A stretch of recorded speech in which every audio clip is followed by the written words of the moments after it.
هذه القطعة شوف تشبك الوصلة هذه ورا.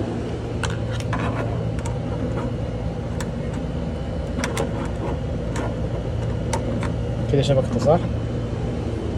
هذا يقول لك ايش اشبكه بالشاحن، ما يحتاج تحطه في الشاحن. شوف وين الوصلة ذي تحصلها هنا فوق. اشبكها هنا ريح نفسك من نفس الشاشة تشحنها ليش القطعة منكم وإليكم، يعني ما يحتاج تجيب راس شاحن ولا خلاص في نفس الشاشة تشبكها.